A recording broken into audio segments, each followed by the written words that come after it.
Before we begin, please hit a like and subscribe. You are now tuned in to the Dark Cabinet Files, where hidden history, forbidden science, and unanswered questions are reviewed. And this is what we found. Human history is filled with thinkers who noticed a troubling gap between how reality appears and how it really might actually be.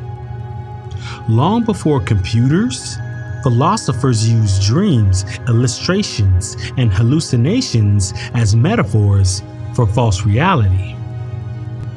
In ancient China, a popular philosopher questioned whether he was a man dreaming of being a butterfly or a butterfly dreaming of being a man.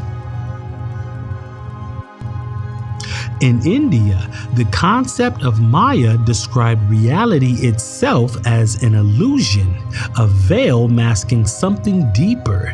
In ancient Greece, philosophers compared existence to a painted stage set, convincing at a distance but artificial upon inspection.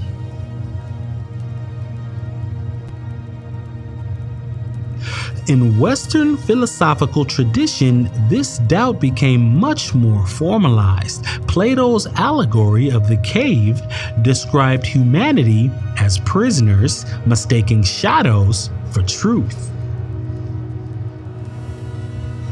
Century later, Rini proposed the idea of a deceptive force, an evil demon capable of manipulating perception entirely.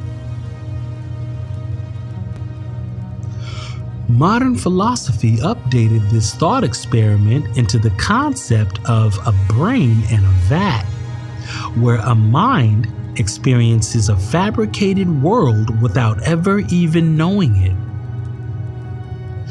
These ideas were speculative, metaphorical, and poetic, until technology began to catch up. In the late 20th century, a new possibility emerged, not from mysticism, but from mechanics, mathematics, and machines.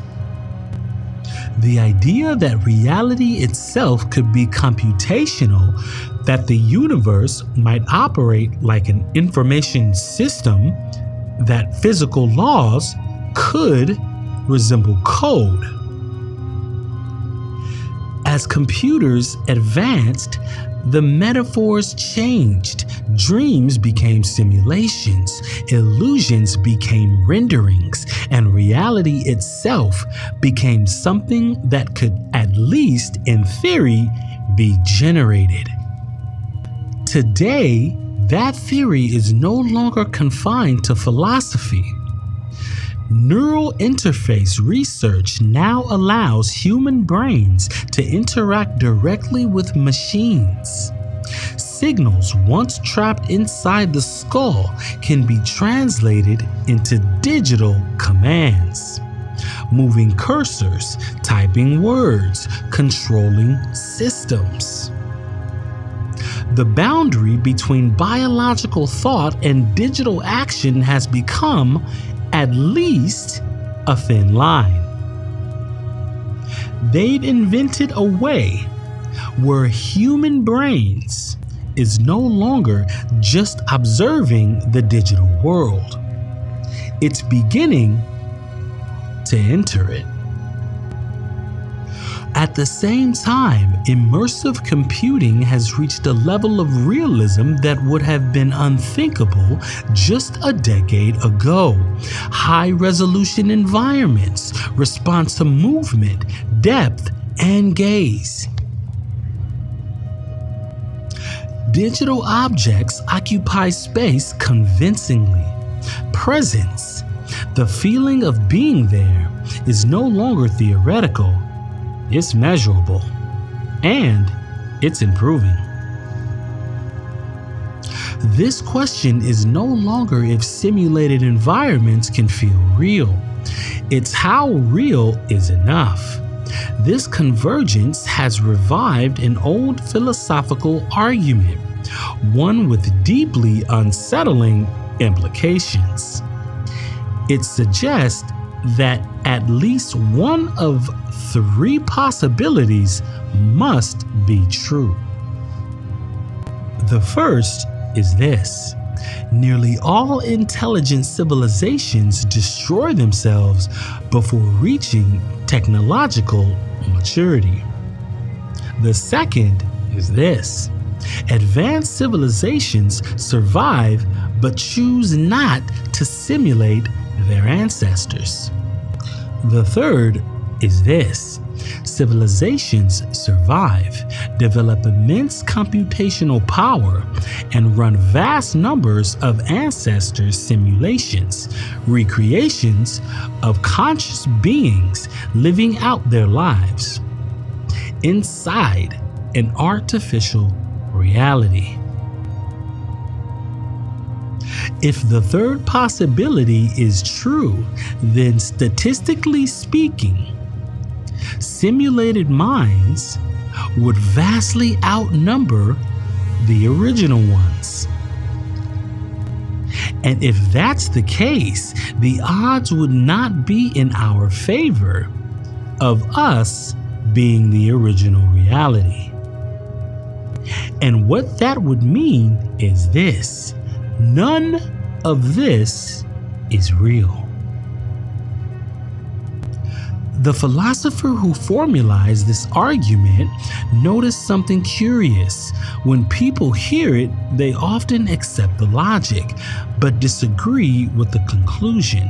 Sort of like believing in heaven, but not hell. Good, but not evil. You can't have one and not the other. But either way, some believe extinction is inevitable.